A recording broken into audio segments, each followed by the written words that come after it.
Батуми қаласы теңіз жағасы, кешкі салқын, керемет табиғат және таза ауа. Бірақ бәрін бастан бастайық. Біз 4 адам болып Грузияға машинамен қалай келдік, қайда барып демалдық және қалай өте аз ақшаға жақсы демалыс өткізе алдық. Бәрін бастан бастайық. Бұл Шерхан Мұстафа YouTube арнасы. Қош келдіңіздер.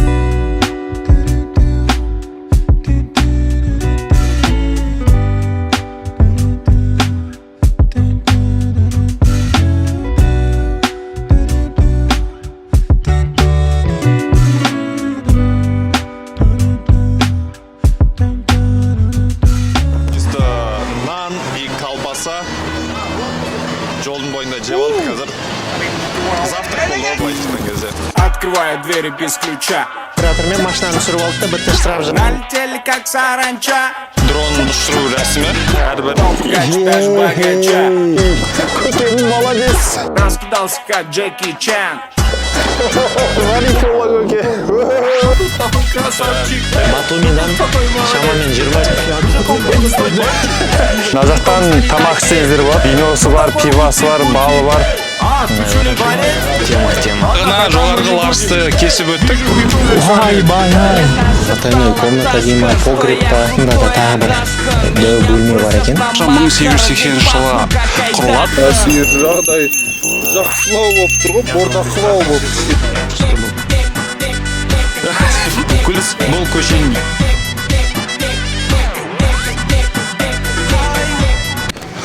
бүгін шілденің 9-ы, сағат жергілікті уақытпен 5:46. Біз жолға дайындалып жатырмыз. Точнее, уже дайынбыз.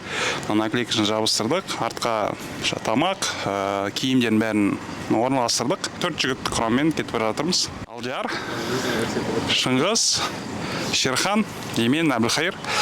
Осылай Грузияға, Батумиге, Тбилиси Батумиге барып келетін ойымыз бар. Негізгі мақсат былай, негізі қазақ аудиториясын, оның ішінде Атырау қаласында енді не ғой, шекараға жақын ғой. Соларға сыртқа, шетелге шығуға кішкене мотивация, ынталандыру және оған қатты көп ақша кетпейтін нәтиже көрсету ғой. Қайда барамыз, қанша құртып жатырмыз, қанша кетіп жатыр, соның барлығын бұйырса видеоның соңында есеп береміз ғой. Сол Қытай қаласы жолға шығайын деп жатыр, жол амандан берсін. Көреміз енді бірінші рет шығайын деп тұрық машинамен алыс жолға. Жол қалай болатын, машинамен бару қалай екенін, сапарды көріп шығайын деп жатырмыз.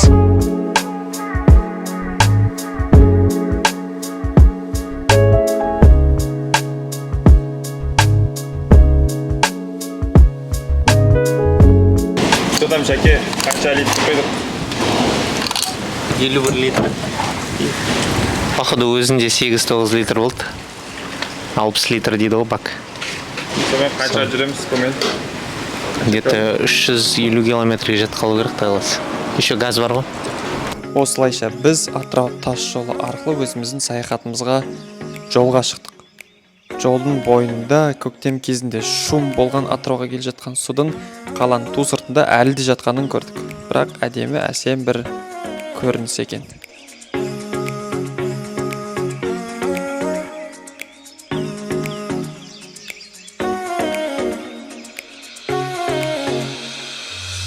Шәке, жол қалай болып келатыр?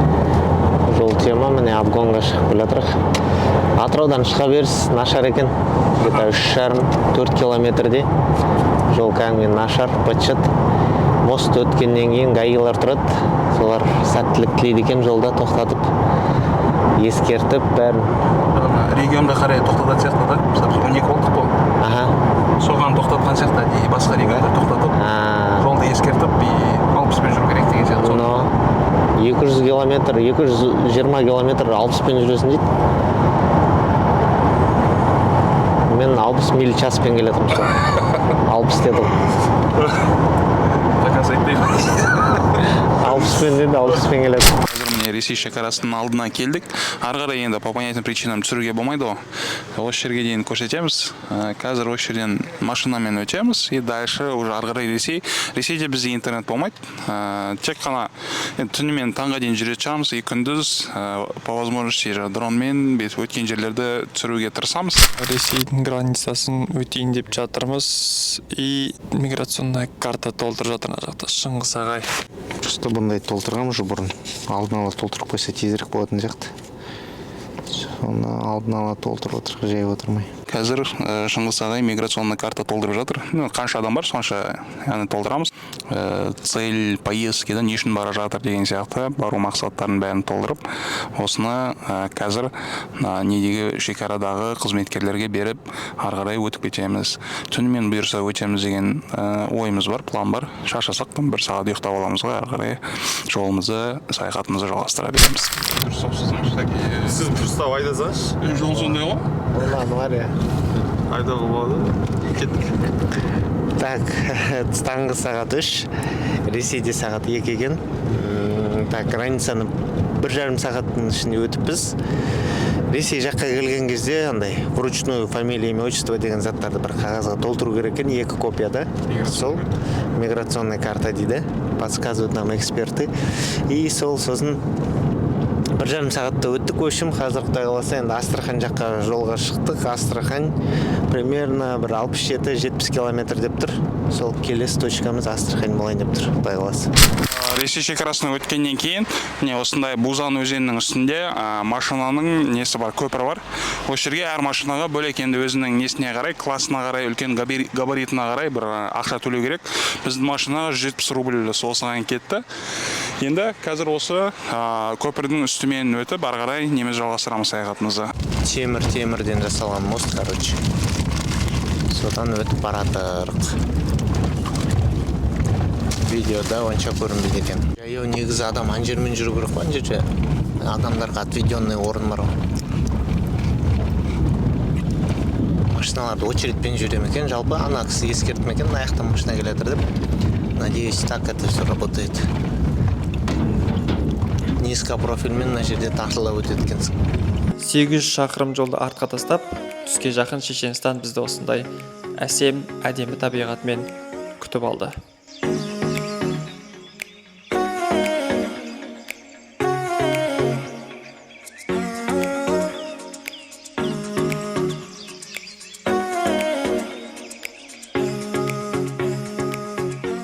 Сағат таңғы 9:48, осы жергілікті уақытпен Шешен ауыл деген жерге келіп, осындай кофе, таңертеңге кофе ішейін деп жатырмыз. Одан кейін ары қарай уже неге барамыз, Верхний Ларск барамыз и уже Грузиядан өтіп кетуге тырысамыз. Все, бұл таңертеңгі завтрак. Одан кейін обед или ужинды бұйырса неден ішеміз, уже Грузиядан ішеміз. Бұл біздің жолға алып кеткен колбасаларымыз. Жол бойы жеп барамыз деп ойлағанбыз ғой. Бірақ мүлдем жемедік. Басқа нәрселер де болды енді, пирожки деген сияқты. Сол үшін осындай өте көп қалды. И қазір сағат 9:56, қазіргі таңғы асқа жейін деп жатырмыз. Кофемен, бутерброд. Жолда Шерхана ұйықтап барды, сол үшін сұрамай қалдық. Шешенстан бойында жолдар болады, трасса сол жақта. Почти каждый километр, немесе каждый 200 метр сайын Аллахты зікір ететін сөздер жазып қойған. Еске алатыны бар, зікір ететіні бар, дұғалары бар, есейді. Осындай бір керемет мұсылман халықта. Шәке, сіз көрдіңіз ғой? Көрдім, я. Видеоға да түсірдім кішкене. Мен де көрдім. Көрмеді. Өздеріңіз білесіздер ғой, негізі патшалық Ресей уақытында көптеген ұлттарды өздерінің қалауынсыз қазақтың жеріне қоныс аударып. Сол уақытта енді қазақтар барынша не істеген ғой, көмектескен ғой. И соның несін, рахметін шешен халқы жақсы не істейді негізі, приветствует. Мысалы, Шешенстанға келдік и сразу өздерінің номеріміз танып, қазақсыңдар ма, ақтаудансыңдар ма, қандай көмек керек деген сияқты өздерінің ілтипаттарын білдіріп жатыр. Бұл енді әрине керемет. Осындай бір қызық жағдай. Осындай бізде шағын перекус болды, чисто нан и колбаса. Жолдың бойында жеп алдық, қазір завтрак болды ғой, былайша айтқан кезде. Әлі завтрак.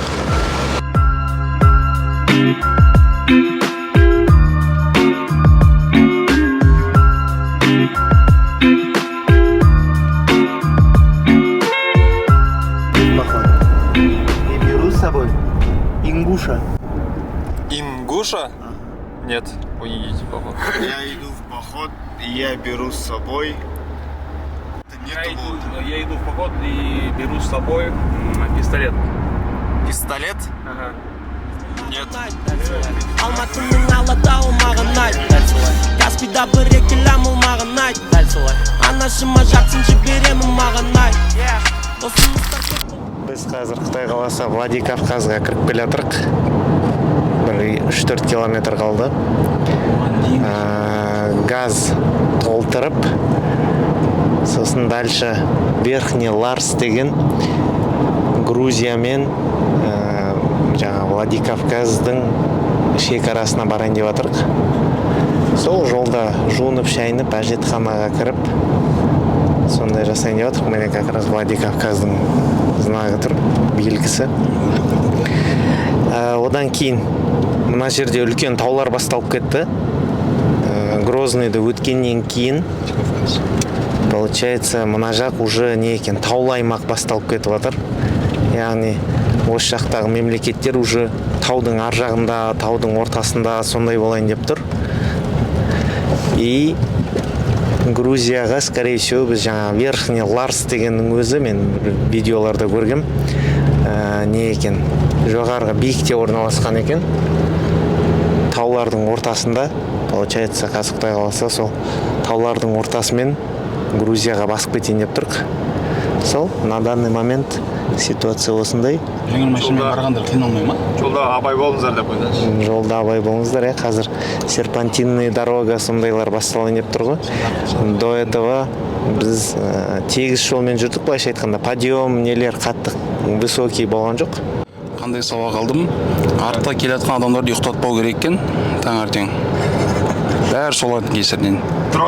Ерте тұрған адам береке болады дейді, мыналар береке болмай, сол бәрімізді не істеп жүрді. Және Тұрған еркектің ырысы іште ерте тұрған әйелдің Шәкенің ырысы ұйқысымен кетіп қалған сияқты сол. Бүкіл нәрсеге Шәкен таға береді дейсің. В общем, сол Тимур Сори дронымды сындырып алдым. Сосын что-то бір косяк жасап жүрдік. Біраз неде тұрып қалдық.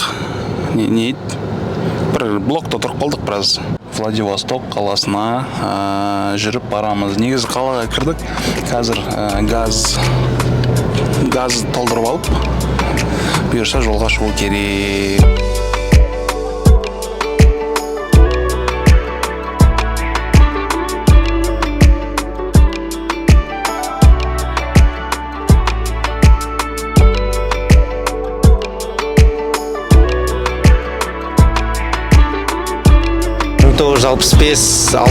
жылы салынған бір метро сияқты бір туннель бар, соның ішімен өтеді екенсіздер.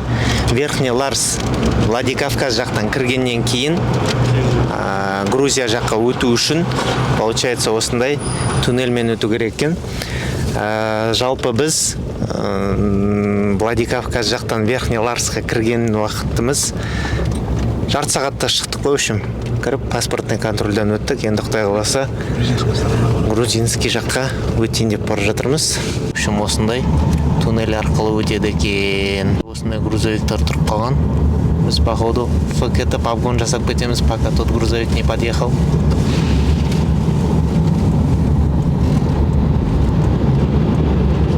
Так, все, енді как-то постараемся қыстырылысып кетуге. Бөлек атмосферада кәдімгідей, да? Страшно. Навигация бойынша қандай навигациялық картаны қолданған дұрыс, ыңғайлы? Біз енді өзіміз, получается, Maps.me дегенді қолданып отырық. Себебі Яндекспен у нас скачать не получилось. Оффлайн карты скачали, но все равно, чтобы построить маршрут, интернет-соединение керек екен, да? А в Maps.me, да, у нас получилось скачать карты. Жаңағына жоғарғы Ларсты кесіп өттік. Шекараны 50 минуттай шамада толықтай кесіп өттік. Ресей тарапында, Грузия тарапында. Енді қазір мына жерде негізі сим-карта алғаннан кейін сим-картаны толтыру үшін мына жерде терминал қолданады. Біз, возможно, қалаға барып көрсетеміз, мына жақтағы жұмыс істемей тұр. Сим-карта алған дұрыс, ол жерде енді қатты қымбат емес, арзан.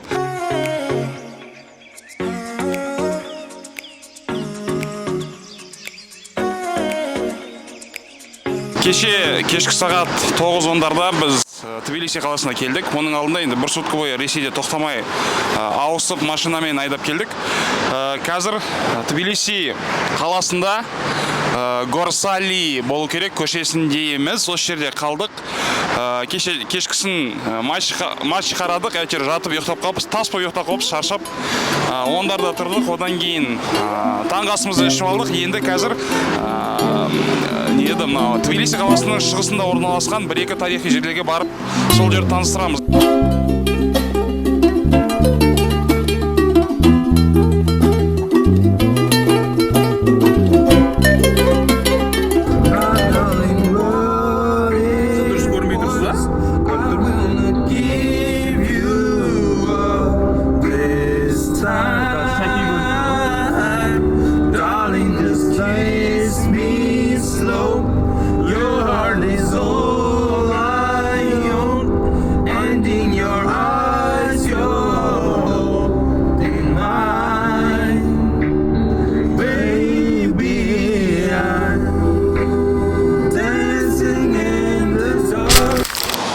Бүгін Тбилисиге екінші күніміз.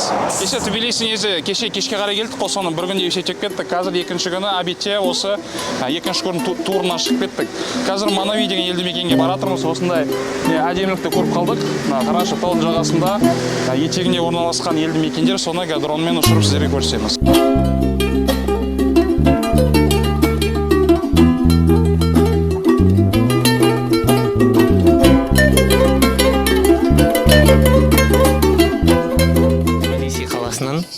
Шығыс жаққа қарай 50 километр жерде Манави деген ауылға келдік. Бұл ауылда үлкен бір бекініс бар екен, тарихи.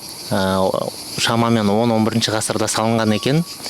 Кейін 16-17 ғасырда реконструкция жасалған. Бұл жер бекініс болған екен. Біреуден қорғанған ғой енді кезінде. Сөйтіп 4 несі бар екен, мұнарасы бар екен. Біз 3 ғана таптық, біреу сынып қалған шығар. Одан кейін территорияның ішінде 3 шіркеу бар екен. Сол 3 шіркеудің ішіне кіріп көрдік, енді аса қатты еш нәрсе жоқ. Суреттер тұр, сол Иисус Христос сияқты. Ішіне кіріп көрдік, кейін суреттерін қоя жатамыз. Келіп тамашаласаңыздар болады. Аты Манави Кастл деп аталады. Сол осы жердегі тұрғылықты елді мекеннің атымен аталып кеткен. Бұл бекіністің орналасуы бойынша айтып кетейін. Таудың үстінде орналасқан екен, ең биік жерінде. Артқы жағында одан да биігірек таулар тұр. Яғни бұл стратегически өте мықты жерде салынған, себебі жау келе жатса, алдыңғы жақта былай радиус примерно 15 километрдей жерде өте күшті обзор тұр, яғни біреу жау келсе, шапқыншылық жасап атса, бірден көруге болатындай жер екен. Арт жақтан ешкім келе алмайды, себебі арт жағында биік таулар екен да.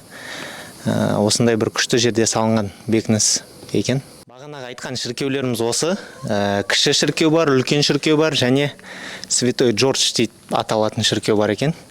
Шын көріп кетсеңіздер болады, осындай кішігірім үлкен өлшемді емес екен. Бұлар енді көп адам болып кірмей ма ішке, не істейді екен. Мынау кішісі, бер жақта үлкен шіркеу бар. Бұл енді шынымен үлкенірек екен. Бір ерекшелігі бар бұның. Қазір ішке кіргесін көрсетем. Артынан жүріңіздер. Бұл шіркеудің ішінде тағы бір потайной комната дейма, погреб па, не мақсатта салынғанын білмейміз. Осындай астында да тағы бір дәу бөлме бар екен. Тереңдігі енді где-то 4 метрдей. 4,5 даже. Ішінде енді не бар, не мақсатта салынғаны белгісіз. Осындай бір бөлме бар екен. Мүмкін қорған мақсатында қолданды ма, немесе сусынды салқындату мақсатында, холодильник мақсатында қолданды ма екен. Осындай бар екен. Сол үшіншісі осының артында тұр. Оны енді кіріп қажет жоқ, ана жерде шөптер өсіп кеткен, ыңғайсыздау жүруге. Осындай кеп көрсеңіздер болады. Манави бекінісіне қайтып келе жатырмыз. Енді келесі баратын локация бізде Бадиури ауылы. Осындай кішкентай бір ауыл ғой. Ол жақта бірақ ежелгі несімен, дәстүрімен, атақты. Қандай дәстүр? Олар да наубайханалық ісімен атақты екен. Кахети елді мекені негізі вино өндіру ісімен айналысады. Енді жалпы факт ретінде айтып жатқанымыз ғой. Кез келген ауылға барсаңыз, сол жақта вино жасайды екен. Еще жоқ, оны айтпаймыз. Ондай информация бермейміз. Бұл елді мекен өзінің наубайханаларымен, жүзім плантацияларымен және де дәстүрлі кілем тоқумен атақты екен. Бірақ біз ол жерлерді таппадық, сондықтан тек дрон видеоларын ұсынамыз.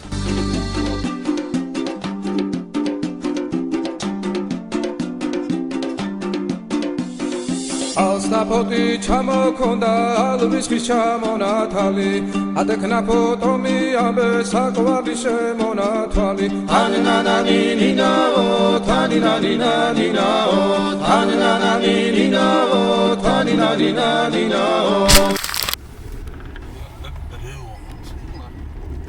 Нандай жерде өскеннен кейін таудың жағасын өскен.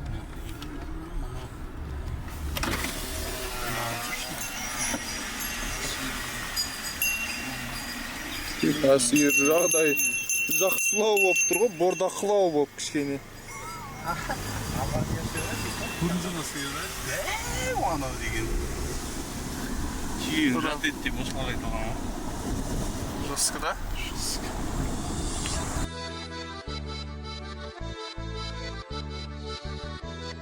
Храмға, монастырға келдік.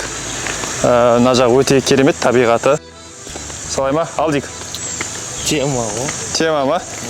Ыстық вообще. Алдик қанап жатыр. Міне қазір табиғатты көрсетіп жүрейін. Апана. Осындай табиғатпен. Мына жақ кішкене салқындау болып тұр. Таудың төбесі болғаннан кейін негізі Тбилисиде күн өте ыстық болып тұр қазір. Мынаны қараңыздаршы. Керемет емей енді. Талдардың еккені, өсіп тұрғаны, барлығы ухожені, әдемі, керемет болып тұр. Жарасымды. Мынау негізгі храм осы болу керек қазір. Көрініп тұр дегенде. Негізгі храмдары. Грузин халқының өзінің тарихына өте қатты мән беретіндері ұнап тұр. Енді қалай түсінсек болады мән беретін? Осы жаққа келетін жолдың өзі туристерге арнап жасап қойғаны да, барлығы түсінікті ағылшын тілінде тұр, знактар деген сияқты. Жолдың өзі таудың етегінде, таудың бөктерінде де болған өзінде де, қазір қатшар болып кетті. Болған өзінде де жол өте керемет. Яғни машинамен келуге ыңғайлы, ешқандай қотыр-шотыр жоқ деген сияқты. Сол жағынан өте қатты қарайды екен, қатты дамыған, ұнады. Бұл Нино монастыры, немесе екінші атауы Бода монастыры. Бұл грузин халқы үшін өте маңызды жерлердің бірі. Өйткені бұл грузин халқына христиан дінін алып келген Нино деген кісінің құрметіне соғылған монастырлардың бірі екен. Аңыздарға сенетін болсақ, Нино апайымыз 60 жасына таяған шағында қайтыс болған екен. Ол өзінің өмір бойын осы Грузия мемлекетінде христиан дінін таратумен айналысқан, барлық бұрыш-бұрыштарын барлығын аралап шыққан, және осы үшін де өзін Грузия мемлекетінде желенуін емес, даже өзін өртенуін сұраған екен, аңыздарға сәйкес. Сосын кейінірек Мирян деген бір патша білмеймін енді кім болғанын, оның денесін басқа жерге, денесін дегенде табытын басқа жерге ауыстырғысы келеді, бірақ та аңыздарға сенетін болсақ, бұл табыт орнынан қозғалмай қойған екен. Негізінен бұл жер басқа бір кісінің құрметіне салынған екен, бірақ ол жер қалмаған. Сосын кейін 850 жылы бұл жерде басқа храм тұрғызылған, содан бері сақталып келе жатыр. Кейінірек Александр III орыс патшасы осы жерді басып алып көргеннен кейін осы жақтан қарап тұрып былай айтқаны бар екен: осындай көрініс бар кезде бізге Швейцарияның не керегі бар деген екен, осы көрініске қарап. Сол үшін де білмеймін, орыстар енді Швейцарияға қарай шаппаған шығар депше. Ол енді білеймін. Осындай әдемі, керемет табиғат, пейзаж, ландшафт.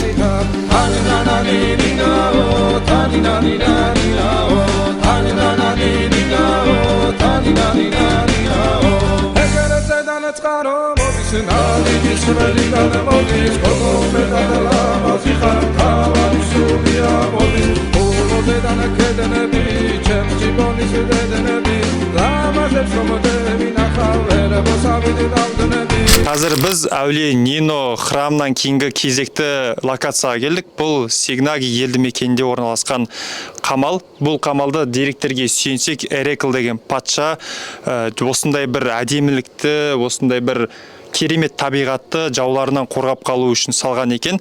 Қазіргі уақытқа дейін бір ғана бөлігі аман есен жеткен, бірақ та негізінен бұл қамал 4 шақырымды құрайды, және де 28 осындай башнялар бар. Бірақ та қазір біз 3-4 ғана башнясын көріп тұрмыз, аман қалғандары сол болу керек.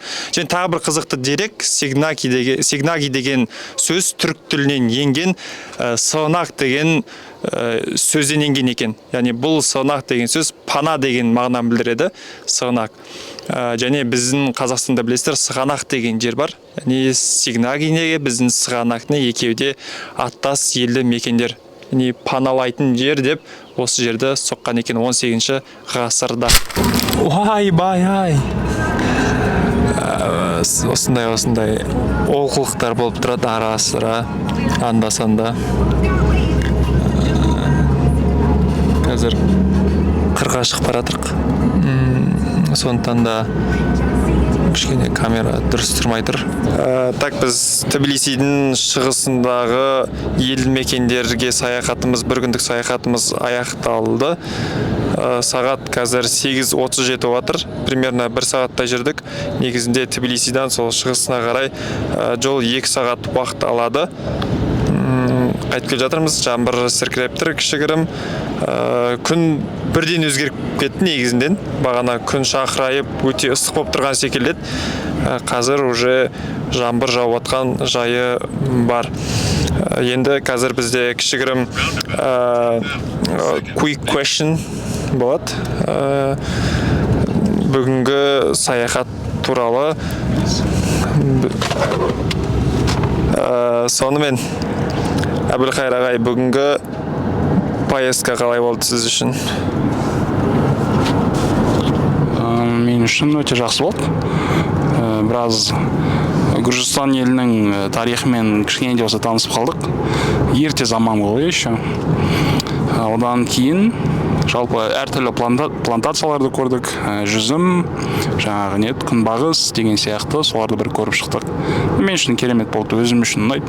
Мысалы андай комфорт үйреніп қалғандар нелер болады ғой. Үлкен үй, шопинг деген сияқты оларға ол тур ұнамауы мүмкін. Бірақ андай тарихи жерлер, жалпы тарихы, сондай жерлер, сондай тақырыпта ұнайтын кісілерге бұл жақсы тур деп ойлаймын.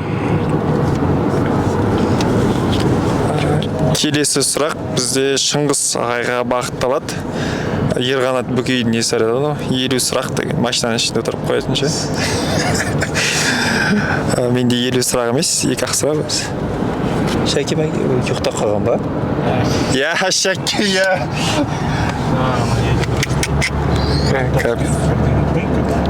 Қапец. Ойнатып қойды, Шәке, бері қарай кетсеңші. Фурамен арпаласып келе тұрмын. Что там? Қалай болды бүгінгі поездка сол туралы? Оюың көрініп тұр ма? Әжеңізде көрініп тұр. Болды. Дұрыс көрінбейді ғой. Так, бүгінгі поездка керемет болды. Вид қой Грузия, вид екен. Кәдімгі вид. Обзорлар көп. Қызық болып отыр. Әртүрлі елді мекендерге. Аны жауып жүрсеңші. Сасық сонайтыншы. Грузияның Тбилиси деген астанасынан шығысқа қарай орналасқан елді мекендерге барып қайттық. Керемет болды, қызық жерлер, бекіністер бар екен. Сол ең бастысы вид әдемі, күшті прям. Турдың сілтемесін, яғни картасымен қай жерге бару керек, точкалармен барлығын видеоның астындағы description'да қандай? Описаниясында көрсететін боламыз. Негізі дайын турлар. Біз сол тур бағыты бойынша әшейін соны алып алдық та сол бойынша жүрдік.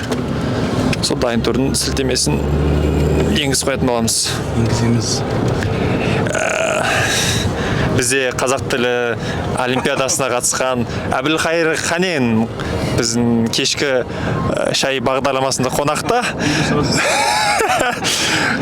Осы жайында не айтасыз? Қазақ тіліндегі қазіргі үйтетін боламыз, бүйтетін боламыздың орнына не үшін үйтеміз деп айту керек? Давайте. Бұл енді әр тілдің өзінің ерекшелігі болады ғой. Одан кейін қазақ тілінде негізі калькалар өте көп. Калька деген басқа тілдің қолданылатын жаңа нелер болады ғой. Грамматикалар болады ғой. Соны тікелей аудару. Соны мысалы орыстарда будем сделать, будем кушать деген сияқтыларды біз жейтін боламыз, баратын боламыз, жасайтын боламыз деп тікелей аударамыз. Бұл калька негізі. Негізі олай қолданылмайды. Біздің дұрыс қолдану жолы күтеміз, боламыз, оқимыз деген сияқты осы қолдану жолдары. Think about it, bro. Келесі сұрағымыз біздің екінші қонағымыз Шыңғыс Сайтунов мырзаға бағытталады. Шыңғыс мырза, сіз қай тілде ойланасыз? Солтүстіктің азаматы ретінде осы сұраққа жауап беріп жіберсеңіз. Сіздің ойлану тіліңіз қандай? Ана тіліңіз демейінші енді. Қазақша ойланам, иә? Қазақша ойланасыз ба? Арасында түркше ойланып қоям. Оны боқтау керек кезде. Бір-екі боқтау айтып жібересіз ба? Көзіні seveyim, иә. Сондай заттар. Чё за көм, а? Осымен құрметті көрермен, біздің кешкі шай бағдарламасы аяқталды. Алдағы бағдарламаларды аса күтесіздер деген үміттемін. Болады. Бітпеген екен, бірнен жақта бітіргісі еді. Шерхан Мұстафа мырза, бағдарламамыздың атын неге кешкі шай деп қойдыңыз, егер шай бермесеңіз? Нақты жауап беріңізші, әр неге секірмей, өтініш. Сөз. Семейдегі новый парк деген оның салынғаны уже 8 жыл. Жақсы. Біріншіден біздің студия ыңғайсыз болып тұр, шай қойып ішіп отыруға. Екіншіден бұл кешкі шай уақыты. Сондықтан осындай атау алды, кешкі шай деген. Бұйырса енді келесі бағдарламаларда ұйымдастыруға тырысамыз, Құдай қаласа, кешкі шай шаймен отырып. Ұйымдастыратын болмайсыз. Ау? Ұйымдастыратын болмайсыз. Ұйымдастырамын. Калькасы сөйлеп сағасын ғой. Бүгінгі шайдан қортқаным осы болды. Чао, какао.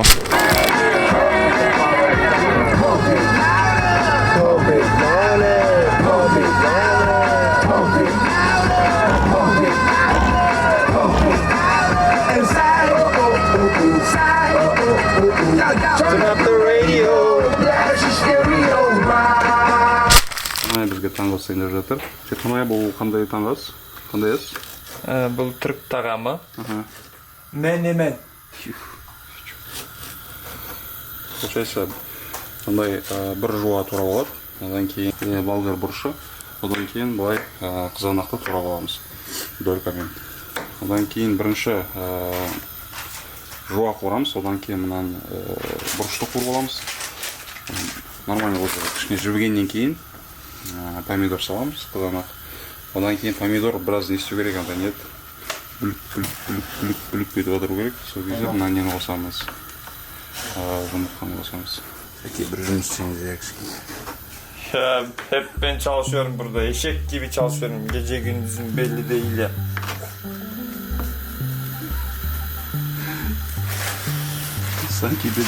Біз дәл осылай таңғы асымызды ішіп алып Тбилиси қаласын аралауға шықтық. Тбилиси қаласы 5 ғасырда негізі қаланған ерекше тарихы бар қала. Қаланың аты грузин тілінен жылы деген мағынадағы сөзден шыққан. Себебі бұл аймақ жылы бұлақтармен әйгілі болған. Қаланың басты сәулет кереметтерінің бірі Грузия шіркеулері. Олардың ішіндегі ең белгілісі Сиони кафедралды соборы мен Метехи шіркеуі. Бұл тарихи ғимараттар грузин халқының мәдени және діни құндылықтарын бейнелейді. Тбилиси тек тарихи орындармен емес, сонымен қатар мәдениет және өнер әлемімен де ерекшеленеді. Қалада көптеген театрлар, мұражайлар және галереялар бар. Олардың ішінде Резо Габриадзе марионетка театрда айрықша орын алады. Және біз бірінші болып осы театрға жол тарттық.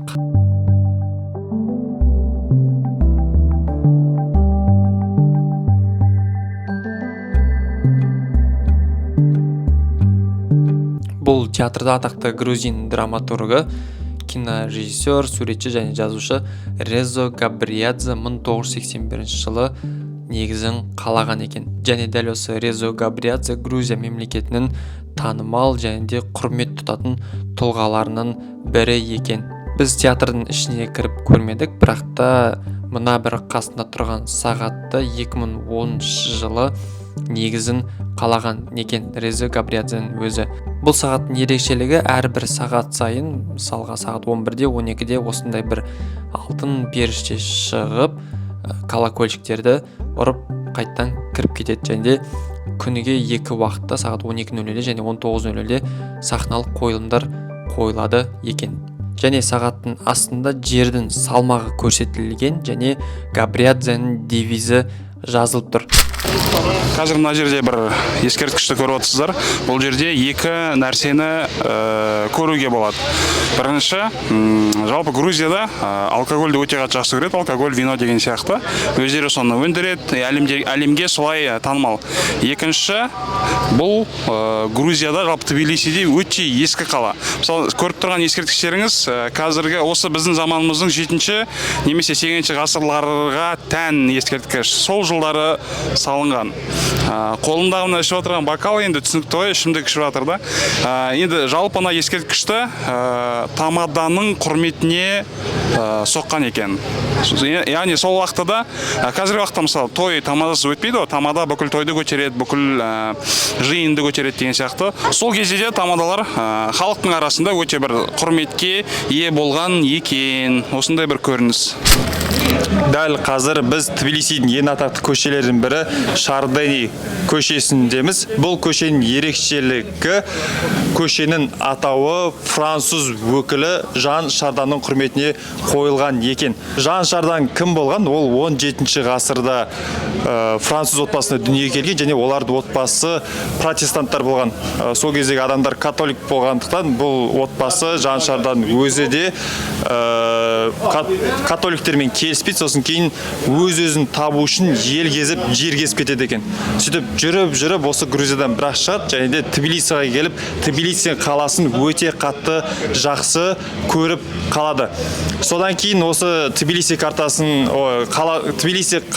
картасын сызып шығады, және ол карта қазіргі күнге дейін сақталған жалғыз карталардың бірі. Сол үшін де грузиндер осы Тбилиси қаласының тұрғындары Жан Шарданды өте қатты құрметтеп, 1871 жылы осы көшенің атауын сол кісінің құрметіне қояды. Оға дейінгі көшенің атауы Dark Street болады. Неге Dark Street? Өйткені мына жақта саудагерлер, жаңағындай ресторандар, кафелердің бар осы көшеде орналасса, және де барлығы жауықтырып күн сәулесі түспегеннен кейін Dark Street деп аталған екен. Кейіннен осылай Шардени Street деп өзгертілген екен. Негізгі туристік жерлердің бірі Тбилисидегі. Дәл қазірде көріп отырмыз, қазіргі состояниесі кафелер, ресторандар көшенің бойында барлығы сондай. Кафе, ресторандар толып тұр.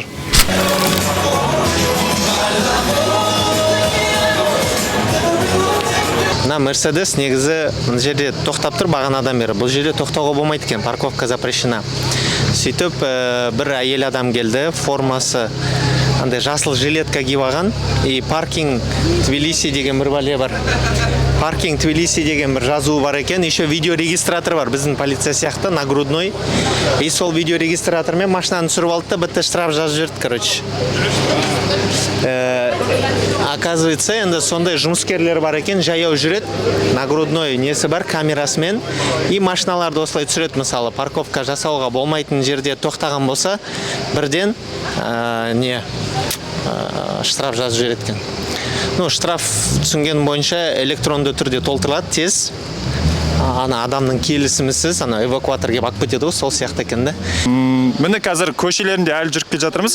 Мына жақта көрсеңіздер, жаяу жүре аласыздар, жаяу көре аласыздар. Негізінде өте керемет. Мына көшелердің барлығы бір-біріне жақын орналасқан. Біз соңғы жүрген 4-5 точка негізінен бір-біріне жақын, жаяу араласаңыздар болады. Бұл жаққа да біз не қоямыз? Видеоның астында қай жерлерге бару керек, яғни қандай ерекшеліктері бар, барлығын линкпен беріп қоятын боламыз, сіздерге сілтемесін қоятын боламыз. Мына жаққа қарасаңыздар, өте керемет жер. Кілемдер сатылып жатыр деген сияқты. Қазір өзім бірінші рет көріп тұрмын, мощный екен да, мынау негізі. Өздері біз кеше айтқан болатынбыз, кешегі күні біз Бадияури деген жерден өткенбіз. Өздері қолдан кілем тоқиды деп, мүмкін яғни халықтың өз қолынан тоқылған кілемдері болу керек. Мына жақта сатылып жатқандардың барлығы. Өте керемет қолөнер туындылары, әдемі, жинақы, күшті қойып қойған.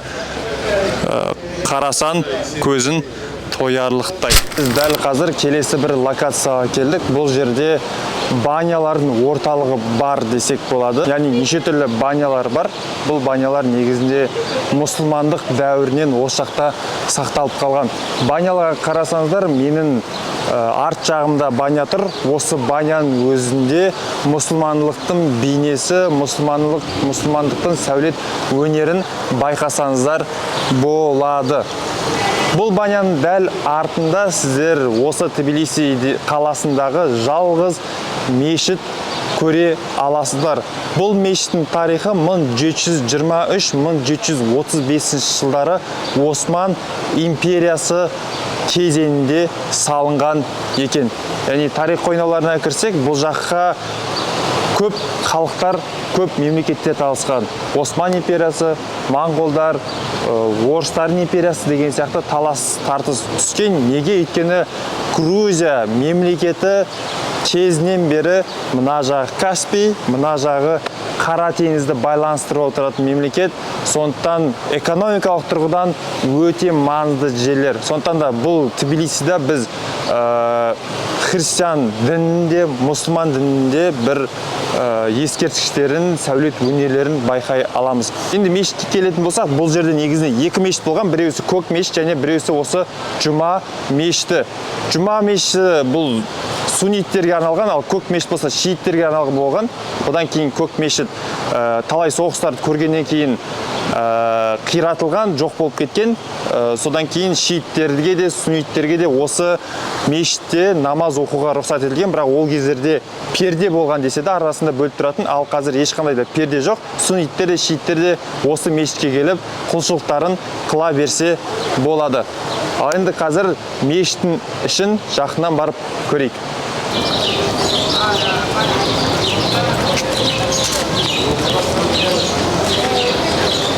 Қазір біз Осман империясының жаңағын айтып өткен сарқыншағы банялар, яғни моншаның алдында тұрмыз. Бұл монша дәл сол Осман империясы кезінде салынған, және де кейінірек реставрациядан өткен.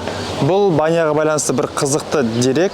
Бұл баняда Александр Пушкин болған, және де мына жерде Александр Пушкиннің жазып кеткен сөзі бар. Яғни бұндай баняны осы жерден басқа ешқайда көрмен деп осы баняға тамсанған екен.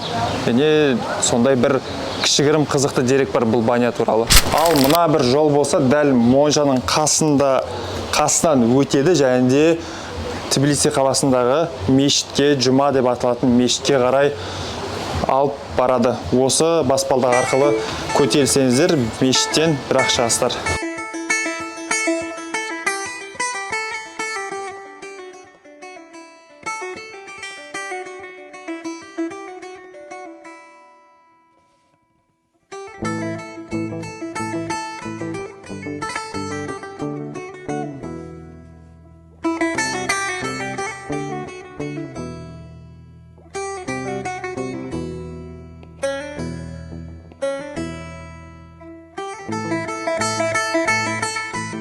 Міне қазір мешіт жақтағы көшенің бойында келе жатырмыз. Енді Грузияда ауа райы біраз ыстықтау, дым қылдау. Қазір бірақ бұлтты болып тұр, өте керемет ауа райы. Құбылмалы ауа райы осы Грузиядан көрдік. азында жаңбыр жауып тұрады, түсте күн шығып кетеді, сосын кейін бұлт болады деген сияқты. Тағы да әлде таңғалып жатыр негізінде тарихи ескерткіштерге осындай мешіт болсын, бағанағы моншалар болсын деген сияқты өте құнды қарайды, өте жақсы сақтап қалған екен. Жалпы ұнап жатыр, кішігірім Турцияны алып келіп қойғандай мұнда. Керемет. Қазір жаңағы монша мешіттердің жоғарғы нүктесіне келдік. Яғни сіздерге түсінікті болу үшін былайынан көрсетейік, жоғарғы жағынан өте әдемі бір көрініс бар. Мына бір жақта көріп тұрғандарыңыздай шығыс моншалары бар.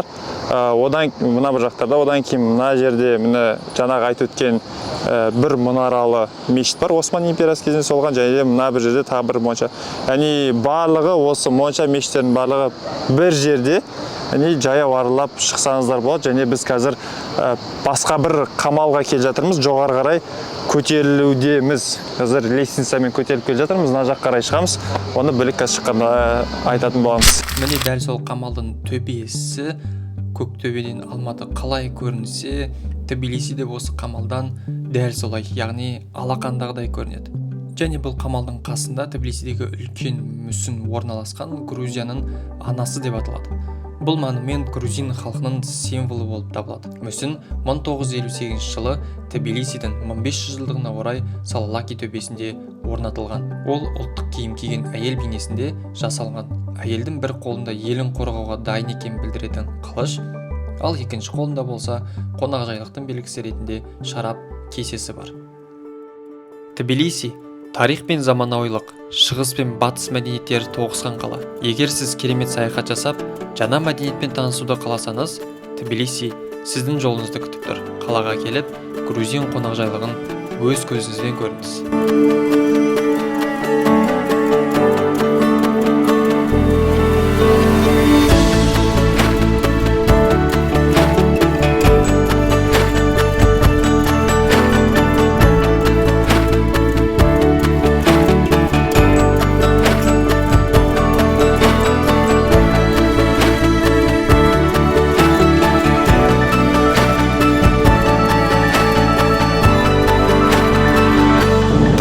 Бізде бүгін 4-ші күн. Қазір біз енді Кутаиси жаққа қарай бара жатырмыз. Ары қарай Батумиге барамыз. Бірақ Кутаиси жақта бізде 3 точка бар. Бірінші точка бұл Прометей үңгірі. Біз қазір сол жаққа қарай жол жүріп бара жатырмыз. Жолға шыққанымызға примерно 2,5 сағаттай болып қалды. Не айтасыз, Әбеке? Кейбір жерлерде үлкен кептеліс бар екен, себебі мұнда жол салып жатыр. Мысалы 3 линия жолдардың екеуін жауып тастаған, 3 линиядан 1 линияға не істейді, қысқарады. Соны есептеп шығу керек сияқты. Мысалы, примерно 3 сағат деп ойласаңыздар, значит 3 сағаттық жол болса 4 сағат деп есептеңіздер. Бірақ жолдары керемет екен. Тбилисиден Кутаисиге бара жатқан жол. Жан-жағында тау болып тұрдандай. И таудың өзі әдемі да, ағаштар өсіп кеткен Алматының таулары сияқты. И жолда интернет ұстайды. Жолда полный интернет ұстайды, бұл вообще проблем жоқ. Туннельге кірген кезде сәл-пәл түптетіп қалатын болмаса, так интернет мощно істеп тұр. Туннельдер өте көп. Риза болдым, кәдімгідей таудың астын қазып толтырып соғып тастаған екен. Біздің тара жақта бір туннель бар, әлі соғып бітіре алмай тұр, енді бітіп дейді. Қанша жыл болды, например. Үкімет қайда қарап отыр? Қазір біз Кутаиси қаласынан шамамен 20 километр ұзақтықта орналасқан елді мекенге келдік. Бұл жерде Прометей үңгірі бар екен. Сол жер тамашалауға келдік. Қазір осы жерде ресепшн бар и билет береді екен. Яғни входной билеттер бар. Бір адамға, ересек адамға, взрослый, құны 25 лари. Осы жерден кеп алсаңыздар болады. И детский бөлек баға бар, ол арзанырақ. Жалпы осы. Қазір сол үңгірді аралап жүрейін деп жатыр. Негізгі үңгірдің ұзақтығы жүруге болатын жері 11.000 метр екен. Адамдарға, яғни экскурсияға 1600 метр, яғни 1060 1 километр былайша айтканда жүруге арналган экен, яғни экскурсияға келген адамдар 1 километрде ішімен жаяу жүріп шығады екен. Сол, қазір көріп тамашалаймыз. Ресепшннан шыққаннан кейін мына жерде көлеңке бар, сәл талдардың астында. Осы жерде күту алаңы екен, яғни белгілі бір адам саны жиналғаннан кейін бір гид осы бүкіл адамдарды өзімен бірге алып, жаңағы үңгірдің ішіне кіреді екен. Соны бізді келіп көлеңкенің астында сәл салқындап күтіп отырмыз. Алдик, қалай болады? Тема. Анау аға айтады, короче. Гид походу. Айтады, Қазақстан, красавчик дейді. Так что Қазақстан алға. Даже мына жерінде бар ғой, артында ту, алдында ту. Здесь вы около... Вы от нас как-то не отлипаете, я смотрю. Я вас не заметил. Вы за нами как-то, я смотрю. Вы на Прометей? Да, на Прометей. Меня будешь интервью брать? Да, как раз. Должна сказать. Подготовь меня. Как вам Грузия? Как это у нас? Давай. Интервью сразу, сходу. Как вам Грузия? Грузия шикарно. И мы не первый раз здесь. Да. Шикарно, нравится, очень, да. А здесь первый раз? Да. Мартвиль, да? Мартвиль, вы были уже там? Нет. После этого планируем. Мы тоже. Вчера так говорили? Не говори. Еще 4-й ваш где друг? Он там дроном летает. А, с дроном опять? Да, с дроном опять. Қызықты оқиға болып жатыр мына жақта. Кеше кездестіргенбіз осы кісілерді негізінде Владикавказда. Владикавказдан қыдырып жүр екен. Бұл кісілер Турцияда болып келген екен уже и Грузияда қыдырып жүр. Дайте сяду. Показали. Сияете прям. Да, конечно. Давайте передайте привет нашим зрителям. Что вы пожелаете? Зрителям Казахстана? Зрителям Казахстана. Нашего Казахстана. Я вам желаю всем здоровья, много путешествовать. И самое главное, мира над головой. Это вам, да, в душе 100%. Ну, чтобы у вас было все хорошо в вашей республике. Вот такие мальчики хорошие. Вы женаты? Да. Вы все женаты?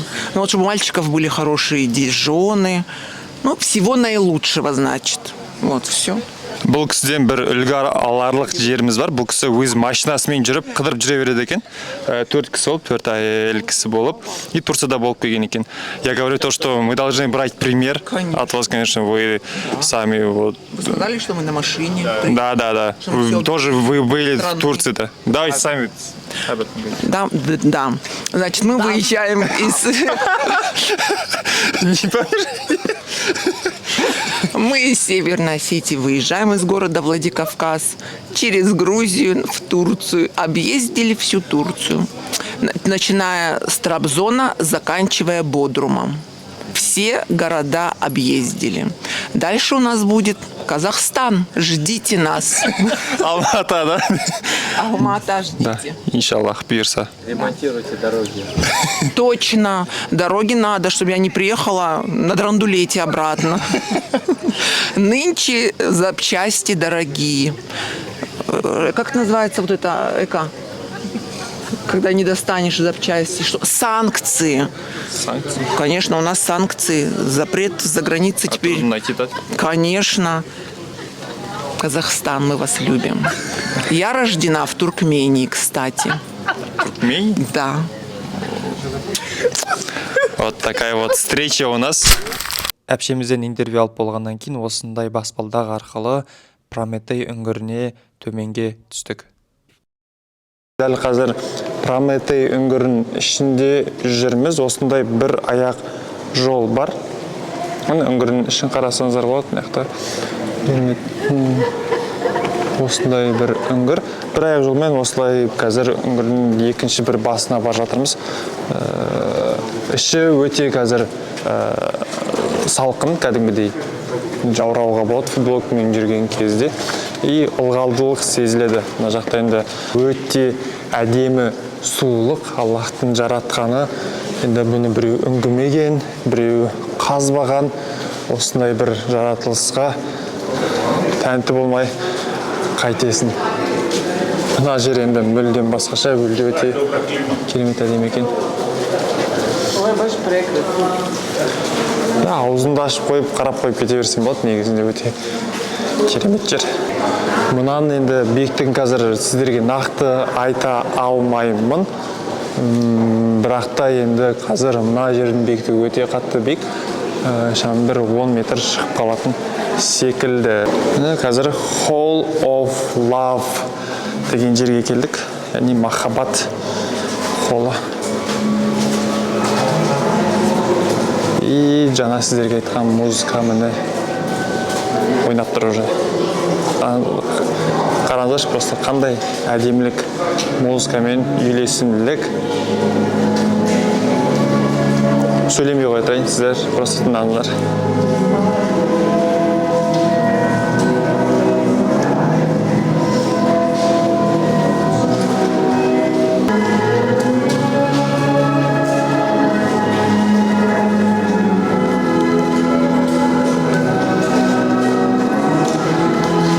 Дәл қазір біз жердің 70 метр биіктікте, төмендікте жүріп келе жатырмыз. Ойлаңыздар, 70 метр төмендікке түсіп кеткен екенбіз жүре беріп. 70 метр төмендікте жүріп келе жатырмыз дедік, және алдымызда мынандай бір жер асты суы, яғни өзен ағып жатыр үңгірдің астынан.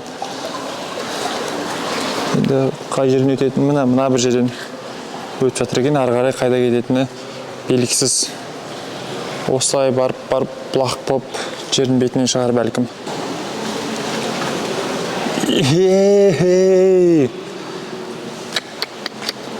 Мына төбені көріп тұрған шығарсыздар. Енді көзден көрген сұлулықты камера жеткізе алмасы анық, бірақ та қараңыздаршы. Неткен әдемілік, неткен сұлулық, яғни төбенің барлығы өте керемет. Дәл қазір біз Прометей үңгірінің ең соңғы нүктесіндеміз. 1984 жылы ашылды деп жаңа айтып кеттік. Содан кейін 85 жылы бірден құрылыс жұмыстары басталып кетеді. Содан кейін 2007 жылы француз өкілдерін арнайы осы үңгірді тексертуге шақырады, яғни үңгір білетін мамандарын шақыртады. Содан кейін 2009 жылы осы жаққа жарықтандыру жұмыстары, светодиодтар және музыка ойнап тұрады осы үңгірдің ішінде. Соларды қояды адамдарға более приятно болу үшін қыдырған кезде туристерге. Содан кейін 2010 жылы Грузияның сол кездегі президенті Михаил Саакашвили келіп осы үңгірді Прометей үңгірі деп атау туралы ұсыныс білдірді. Ол атау қайдан шыққан? Прометей деген ескі грек мифтарына сенсек, құдайларға қарсы шығып, сол үшін жаза алған екен, және де жазасын осы таудың астында өтеген екен. Саакашвилидің ойы бойынша ол Прометей осы үңгірде өз жазасын өтеген деп ойлайды екен. Содан кейін 2011 жылы ресми түрде осы үңгірдің ашылуы болады, және Михаил Саакашвили тағы осы үңгірдің ашылуына келіп, өзінің осы үңгірдің Грузияның туристік бағытында туризміне өте өзінің оң ықпалын тигізетініне сенімді екенін айтқан екен. Грузияда бұдан бөлек екі үңгір бар. Осындай Нау үңгір болса Грузиядағы ең үлкен үңгірі. Дәл қазір біз соңғы нүктесінде тұрмыз деп айттық. Қазір мына жақты көрсеңіздер болады. Осы жерден табылған екен. Қазір бұл нүктеден төбеге қарай, яғни жердің бетіне қарай 80 метр. Яғни бағана 1984 жылы табылды дедік. Сол кезде адам енді қалай тапқанын біз қазір білмейміз, бірақ та случайным образом осы үңгірді тауып алған екен.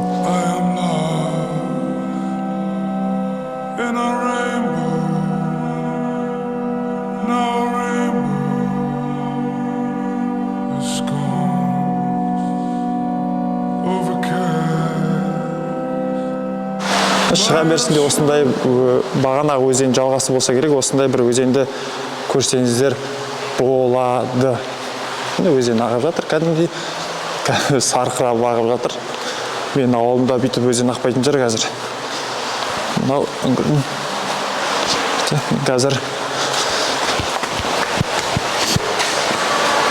алдында ешкім жоқ, артында ешкім жоқ. Мына үңгірде жалғыз өзім қалып кеткен сияқты, видео түсіремін деп жүріп кеттік, құрсын, шығайық. Жайлар жақ қоймасын. Қазір ғана білдік, мына жақта негізінде қайық бар екен. Қайықпен жүрген басқа бір тәжірибе ғой. Ол да бір керемет бір саяхаттың түрі сияқты. Сондықтан да өздеріңіз көресіздер. Жаяу жүріп көрсеңіздер де өте керемет болды. Негізі үңгірдің ішінде жүру, жаяу жүрудің өзі. Қайық мінсеңіздер де болады. 5 деген баға қойын, бәрекелді деп. Ал мына мүсін осы үңгір орналасқан ауылдың жергілікті тұрғыны Жорат Ткабладзе деген кісіге қойылған екен. Бұл кісі өз еркімен 30 жыл бойы осы үңгірді күзетумен айналысқан және соның құрметіне осындай бір мүсін салдыртқан екен. Және қасына өзімен бірге жүрген итіне де құрмет көрсетіп, оған да бір ескерткіш қойылған екен.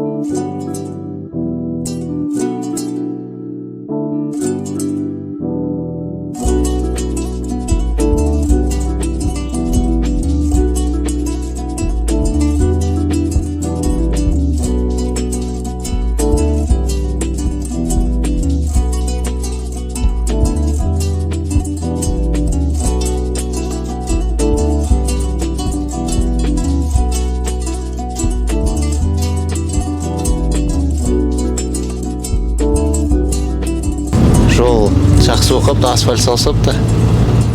Енді келесі адамдар білетін болады негізі. Жаңа Опельде өтті ғой мына жерін. Смело өтуге болады екен. Құдай қаласа сол каньонмен жүрейін деп отыр. Жаяу 1500 метр деді ғой. Бағана табличкада. Сол. Таксидің бағасын айтып жүрсеңіз. Таксидің бағасы 60 лар деді, енді 45-ке саудаласып түсірдік. Қазір біз Акацке деп айтқан қалай кетті. Акация деген каньонға қарай келе жатырмыз. Осындай баспалдақтар арқылы жүресіздер, келетін болсаңыздар. Бер жағым әлі бұдан да әдемі табиғаттың шамалы. Қазір видите, ағаштар өсіп тұр, кішкене обзор жауып тұр, көріністі жауып тұр. Біз қазір сол көріністің барлығы күшті көрінетін жерге бара жатырмыз. Мына баспалдақтар әлі басы. Қазір ар жақта асты бос жерлер басталады. Жоғары қоршалған үсті. Мына жерде міне бір сарқырама бар. Бірақ енді қатты көріне қоймайды ағаштардың артынан. Міне қазір қызық басталады. İşte bu. Ал.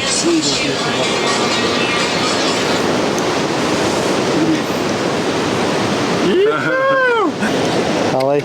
Дір қалай? Ема еще үсті бітіп қалды. Десең. Мощно. От души. Ландыши. Мынау деген. Масқара болып бұлдық бұл.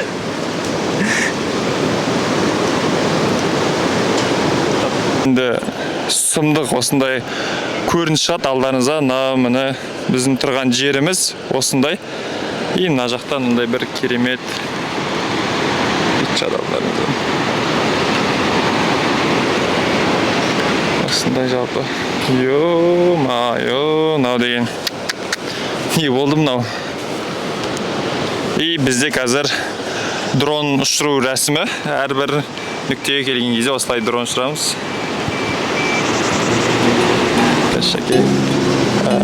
Қанат қақтырайын жатыр. Қазір бізде дрон.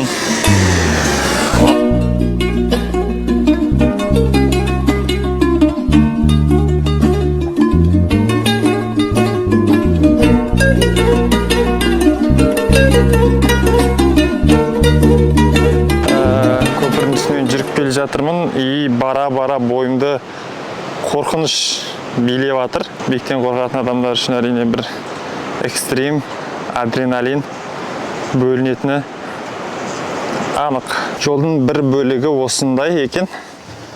Жүру қатты қорқынышты емес. Енді жер болғаннан кейін, топырақ болғаннан кейін оңай жүресің. Біз әлі де соңғы нүктесіне жеткен жоқпыз, сәл ғана қалды. Соңғы нүктесі қазір көрінсе камерамен көрсетуге тырысамын. Сол жерге қарай барамыз. Қазір біз көпірдің соңғы нүктесіне келдік және бұл жерде андай бір керемет сұлулық алдымыздан шығады.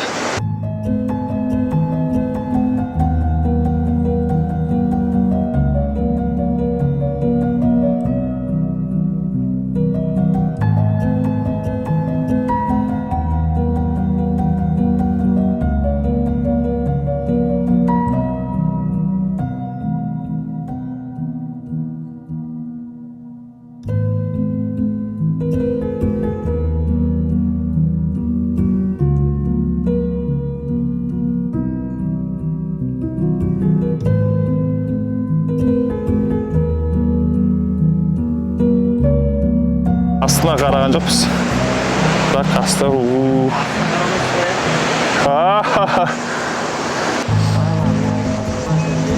негізінде былай андай астына қарай асты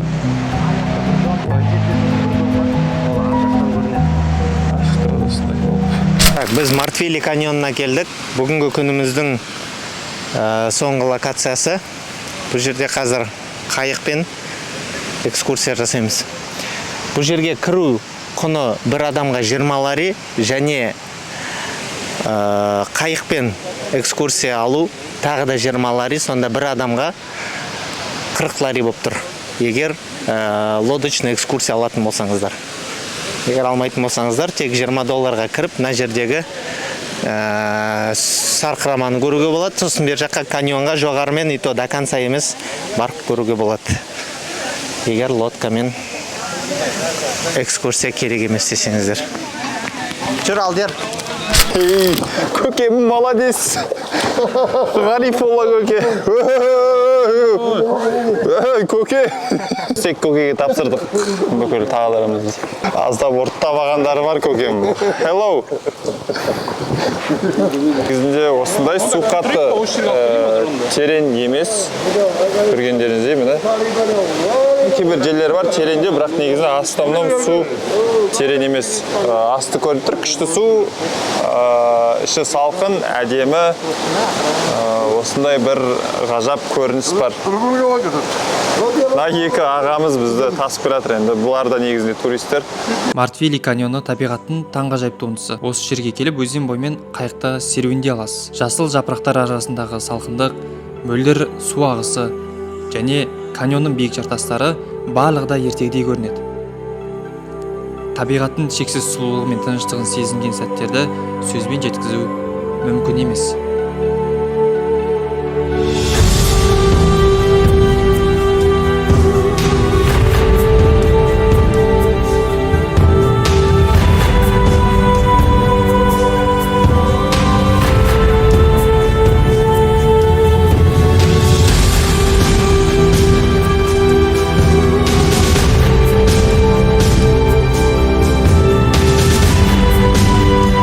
Сонда бағындағы екі ағамыз бізді аман есен жағаға жеткізді және осылай біздің Мартвилидағы саяхатымыз аяқталды. Сөз жоқ, керемет. Қазір Құдай қаласа Батумиға жолға шығайын деп жатырық. Біз қазір Мартвильский каньоннан шығайын деп жатырық. Бұл бүгінгі күннің соңғы локациясы болды. Бірінші біз пещераға бардық, Прометей пещерасына, сосын Акация каньон, и міне соңғы Мартвили каньонына келдік. Бұл жерде де сарқыламалар бар екен, соларды көріп танысып қайттық. Сол, қазір кешкі уақыт 8:50-ге таяқ қалды уже. Қазір 9 болады, Құдай қаласа. И сушняк алып жолға шығып кетейін деп жатырмын.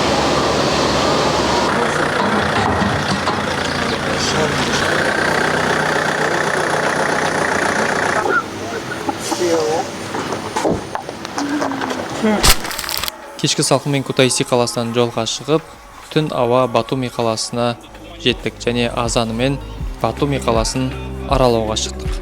Батуми Грузияның заманауи әрі тарихи жоғары Қара теңіз жағалауындағы інжу. Батуми Грузияның ең танымал туристік қалаларының бірі және ол өзінің ерекше атмосферасымен кез келген адамды баурап алады. Батумиде сонымен қатар жаңадан салынған архитектуралық туындылар көп.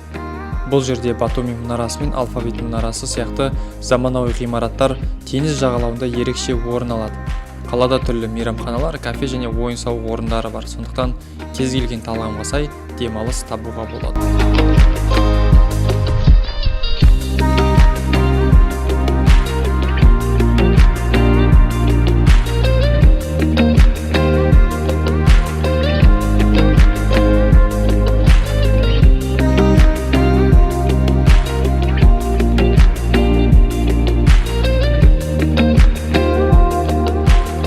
Мирвети деген водопадқа бар жатырық. және оған жетпей жолда дәл жанында тағы бір водопад бар екен. Негізі картаға водопад деп жазсаңыздар өте көп екен. Батумидің маңайында водопадтар көп. Мына жерде қазір мен 4 водопад көріп тұрмын бір-бірінің жанында. Просто жол бойынша екі жақ айырылып кетеді. Сол үшін біз по пути болатын екі водопадқа соғайын деп отырмық. Яндекс карта қолдансаңыздар болады. Особенно Мартвилидің ішінде күшті бір жолға түсірді бізді. Тас жолға. Қайдан жол тауып алғанын білмеймін. Асфальт жолдарды білмейді екен особо. Но маршруттарды біледі екен.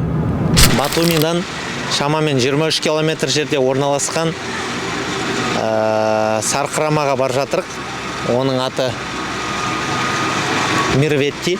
И сол жолдың бойында мына жерде екі өзен түйіседі екен. Екі өзеннің ерекшелігі түстерінде, яғни біреуі бізге үйреншікті жасыл түс, біреуі қоңыр түсті. Екеуі араласпай тұратын дәл қосылатын жеріне келіп тұрмыз. Соны тамашаласаңыздар болады. Біреуінің аты Чорох, екіншісі Аджарицкали. Осы екі өзен араласпай бір-бірімен ары қарай қосылып Түркияға қарай кетеді екен. Және бұл жерде тағы мынандай кішігірім қайық, моторлы қайықпен айдаса болады екен, және моторлы қайықтан бөлек қандай электросерфингтар бар екен.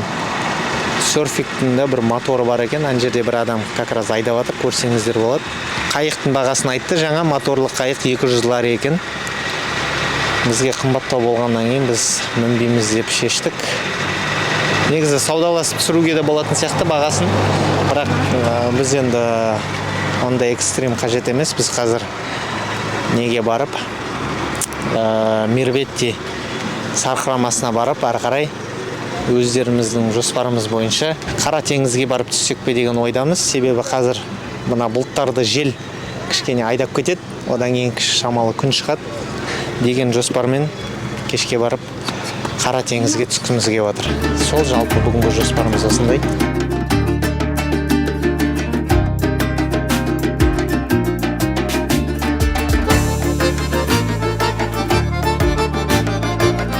Өте тар көпір. Осы жақта өтіп жатырмыз. Бұл ешқандай да ақылы емес, бесплатно, яғни любой адам өте алады. Просто на свой риск и страх. Бұл жерде Мирветти деген ауыл бар.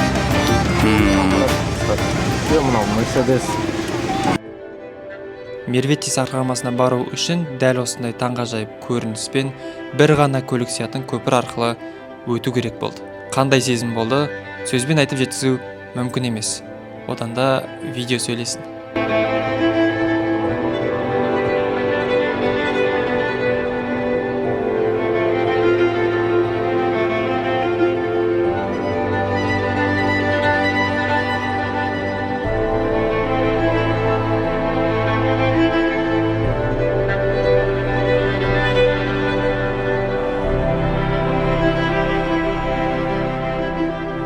Көпірден өткеннен кейін, көлікпен кішкене жүргеннен кейін Мирветти Сарқырамасынан бір-ақ шықтық. Оппана. АСМР суға түскеніңізді.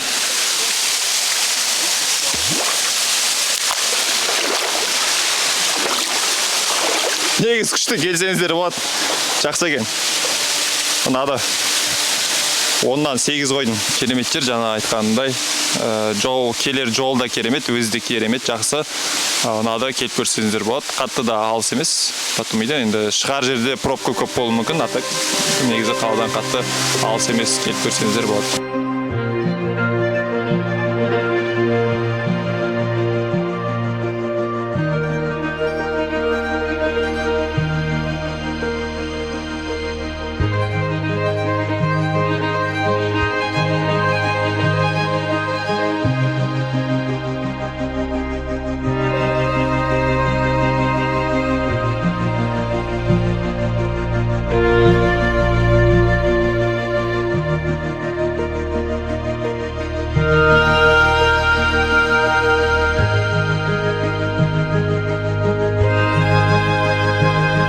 Жерде не тұр? Жаңғақтау бір нәрсе тұр. Осындай жол Сарқырамаға қазір қайтып бара жатырмыз. Мына жерде жаңғақ па бір нәрсе тұр. Не знаю. жаңғақ сияқты, скорее всего. Мына жақтан тамақ ішсеңіздер болады. Виносы бар, пивасы бар, балы бар, басқасы бар. Мына жақта барған сатып алсаңыздар болады, тамақ ішсеңіздер болады. Есіне апайкамыздың апай пісіретін сияқты. Солай жалпы. Не мынау, е? Точно жаңағы емес қой. Маған көрмеген. Осын тапқан адам комментарий жазып кетсін не екенін. Сосын сол тапқан адамға Әбілқайыр ағайдың атынан бір сыйлық береміз. Әбілқайыр ағай өзі айта жатар не екенін тапсаңыздар. Сондай мощно побаще жер екен. Батумиде почти первый линияда орналасқан Мевляна деген ресторанға келдік. Халал түрік тағамдары кәдімгі күрішпен араластырып жеуге болады. Мен мысалы келіп аша алдым. Шерханаға мерджимек апты. Сосын бөлек шашлыктар да бар. Адана, Урфа дегендер, Пирзола. Сосын тағы не дейді, аттары бар, в общем. Шашлыктар да бар. Ол уже готовый блюдо ретінде бір тарелкада дайын болып келеді екен. Лавашымен, шашлыгы, қасында күріші бар, қасында жаңағы нелері бар. Лист салата деген сияқты заттары уже дайын тұрады екен. Адам көп пе екен? Адам біраз бар, я.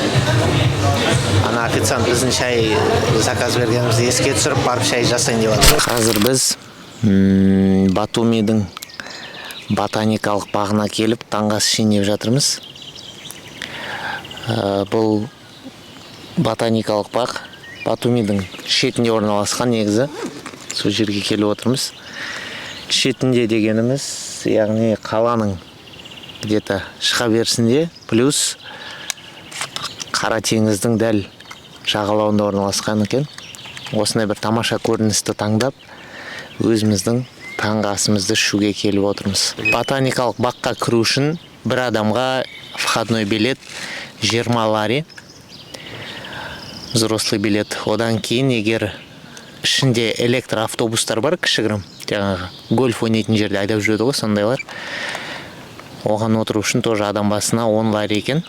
Егер сонымен жүрем десеңіздер, сонымен жүруге болады. Шамамен 40-50 минутта сол автобуспен полный саябақты айналып шығуға болады. Жаяу жүрем десеңіздер, енді өздеріңіздің жүру жылдамдықтарыңызға байланысты. Где-то 2 сағатта 2,5 сағатта аралап шығуға болады. Бәрін тез жүретін болса, егер әр жерде тоқтап, қарап, фотоға түсіп жүрсеңіздер, көбірек уақыт кетеді. Негізі жарты күнде жүруге болады. Бұл жерде өздеріңіз енді өлшеп келсеңіздер болады уақытты. Қанша уақыт жүргіңіз келеді, соған қарай уақытты есептеп келесіздер ғой. Біз сияқты пикник жасап отырсаңыздар, сәл уақыт кетеді. Қоқыс аз болатындай заттар алсаңыздар өздеріңізбен, ыңғайлырақ, жақсырақ болады. Сол, перекус точно алу керек, су, потому что бұл жерде подъем, спусктар көп, шаршап шөлдейсіздер. Мына көріп тұрғаныңыз Батуми ботаникалық бағы жалпы көлемі 113-114 гектарды құрайды. Негізі бұл бақша 1880 жылы құрылады, бірақ жалпы официально ашылуы 1912 жылы болған екен. Бұл бақшаны Андрей Краснов атты орыстың ботаника географы ашқан. Жалпы негізі мына бақтың ашылу мақсаты субтропикалық өсімдіктерді акклиматизация жасау, яғни осы жерге үйретіп, кейін СССР-ге тарату екен. Бамбук ағашы. Енді осы туралы бір қызықты информация айтайық. Саакашвили сол кезде осы Грузияның президенті болып тұрған кезде осы Батуминың өңірлік даму басшысына келіп айтады, давайте осы неге бақшаға не өсірейік деп айтады. Бамбук өсірейік деп айтады. Как раз бамбуктың өсуі 40 күнде деп айтады. 40 күнде уже бірнеше сантиметрге, метрге өсіп кетеді деп айтады.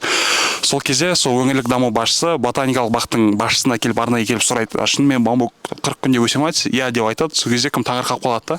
Саакашвилидің несіне, біліміне. Бірақ деп айтады, бірақ ол 40 күнде өсіп, осындай биіктікке өсу үшін 2 жыл күтілу керек деп айтады. Осындай бір қызықты информация. Көріп отырғаныңыздай, получается, мына жерде 2 жыл күтілген, содан кейін әдемі ұзын бамбуктарды көріп тұрсыздар. Осы ботаникалық бақ 9 түрлі бөлімге бөлінген. Әртүрлі енді мысалы мексиканский бар, Шығыс Азия бар, Жаңа Зеландиянікі бар, жапондық немесе қытайлық деген сияқты жалпы 9 түрлі бөлімнен тұрады. Енді осы жерде қызығы манағы айтқан осы бақтың ашылуына себепші болған Андрей Красновтың табыты осы жерге жерленді. Мынау Андрей Красновқа Николаевич осы кісіге арналған ескерткіш қойыпты бұл жерде. 1912 жылы салтанатты түрде осы ботаникалық бақты ашып, 2 жылдан кейін қайтыс болған екен бұл кісі.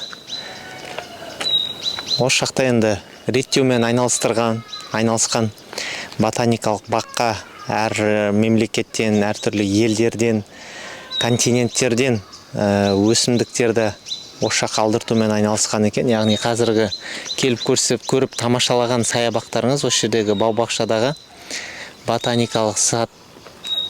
ботаникалық бақтағы барлық ағаштар осы кісінің еңбегі сіңген, яғни осы кісінің қолдауымен осы жаққа келген.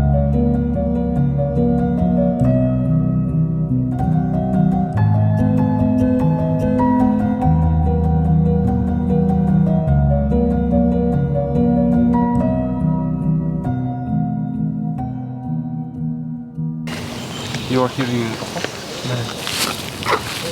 a couple? Бұндамыз ба? Аман күйіп жатып болсын да? Жүрмей жатырмыз.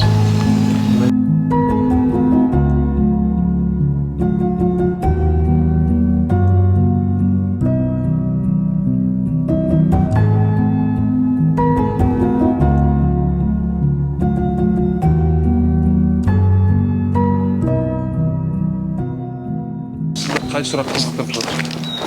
Мына жақта қанша рабочий бар екен қызықтырып жатыр. СММщик бар деп ойлайсыз ба осы жерде? СММщик керек емес сияқты. Бұл жақты не қандай? Адамдардың өзі СММщик қой, келетін посетительдердің өзі. Мысалы біз келдік, біз сұрадық қазір. Біз СММщик болып жүріп тегін. Мысалы ненің не екенін, қаншалықты мысалы құнды нәрсе екенін қайдан білуі мүмкін деген, мысалы тек қана Австралияда өсуі мүмкін. Оны біле ме? Енді оны интернеттен оқып алса да болады негізінде. Ізденіс керек қой. Біздің өзіміз ерініп отырған іздеуге. Бай.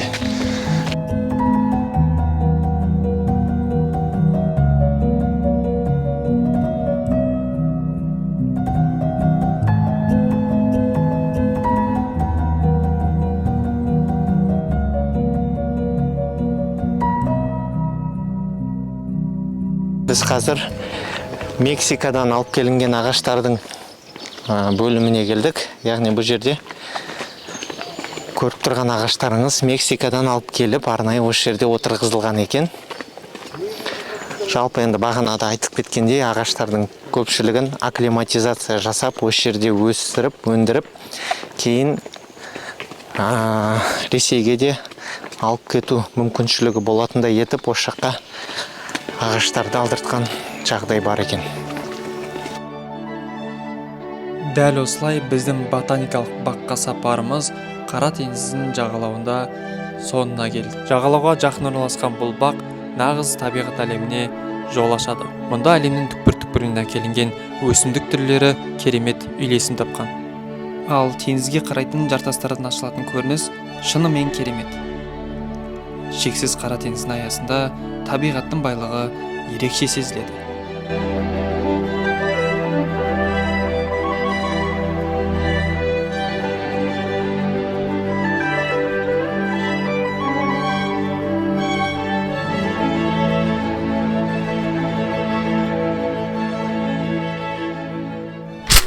Дәл қазір мен Батуми қаласының әуежайындамын. Әуежайын дегенде әуежайының сыртқы жағындамын.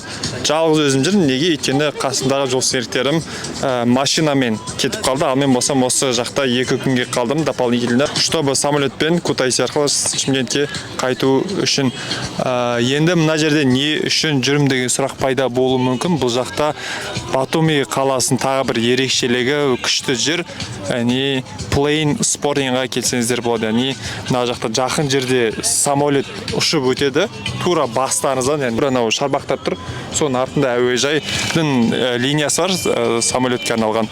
Сол жерге қонады және сіздердің тура төбелеріңізден, қақ төбелеріңіз, шекелеріңізден өтеді. Күшті зрелище, жаңа біреу келген көрдім, өте керемет болды. Енді видеоға түсіре алмадым оны. Жақсы бір опыт болды. Адам көп, мына жақта көріп отқандарыңыздай толып жүр, топырлаған адам барлығы не үшін келді дейсіздер? Яғни осы жерден самолеттің ұшқанын көру. Яғни самолет мына бір жерден ұшып өтіп кетеді. Яғни бір жағынан келіп шомылсаңыздар да болады. Мына жақта жағажай бар. Қазір мен видеоға сайттың атын қоятын боламын. Осы сайт арқылы қай самолет қай уақытта қонатынын көре аласыздар. Осындай бір жер. Соңғы 2 күн өзім қалғанда бір күні Батумидегі атақты фиш маркетке бардым, яғни балық маркетке барып, сол жақта балықтың дәмін көрдім. Сіздер де барып көрсеңіздер болды. Фиш маркет, балықтың түрі бар, қалаған түрін табасыз, және де дәмі өте керемет болды. Ал келесі күні Грузияда жүріп, хинкалидің дәмін татып кетпесең, ол айып болар анық. Сондықтан да хинкали мен аджариялық хачапуридің дәмін көрдім. Хинкали біздің жеп жүрген мантыға ұқсас екен, тек су көп болмаса ішінде. Қатты ұнамады, бірақ та аджариялық хачапури по-аджарски өте қатты ұнады. Дәмі әлі аузымда тұр десем де болады. Дәмі сәл пидеге келеді, бірақ та сәл ащылау дәмі бар сияқты, өте қатты ұнады. Бүгін соңғы күн, 2 күн бұрын қасымдағы жолдастарым, сапарластарым кеткен болатын. Мен қазір жалғыз өзім қалдым. Және соңғы кеш өткізіп жатырмын. Ертең бұйырса Кутаиси арқылы Шымкент қаласына шығатын боламын. Ұнады. Қазір білмеймін, енді өзім кайф болып жатырмын, күшті болып рахаттанып, мына жерде өзімен өзім тып-тыныш, андай ешқайда асығудың қажеті жоқ. Прям демалыс болып жатыр. Грузия ұнады. Несімен есте қалды. Керемет табиғатымен әрине. Видео бой прикол ұстап жүрдік біз негізі. Таулау, ағаштау деп, соның барлығын осы жақта көргендейміз. Жолдың барлығында керемет табиғат. Қайда барсан сондай. Ешқандай проблема жоқ. Қауіпсіздік жағынан болсын, басқа жағынан болсын деген сияқты. Емін-еркін жүре беруге болады. Туристер өте көп жан-жақтан келген. Әлем түкпір-түкпірінен, даже бір мешітке барған кезде мұсылман бауырларымызбен таныстық. Сол жақта оқуда жүргендер бар екен. Египеттен келгендер бар, Иорданиядан келіп оқып жатқан бар. Жан-жақтан келіп жатыр. Туризмге жақсы қатты көңіл берген, дамытып жатыр. Жоқ жерден бір нәрселер істеп тастағанда. Кутаисиға негізі Батумидан автобус, пойыздар жүреді. Барып сатып алсаңыздар болады, немесе сайттарда бар. Арнайы сатып алатын, саяқтан алсаңыздар болады. Ал қазір мен просто наслаждаюсь соңғы сәттермен. Керемет негізінде. Сол, видео ұнады деген ойдамын, үміттемін. Лайк, комментарий басып кетіңіздер. Кез келген сұрақтарыңыз болса сұрасаңыздар болады. Әрдайым комментариймен жауап беруге, қол ұшын беруге тілектеспін. Всем чау, какао.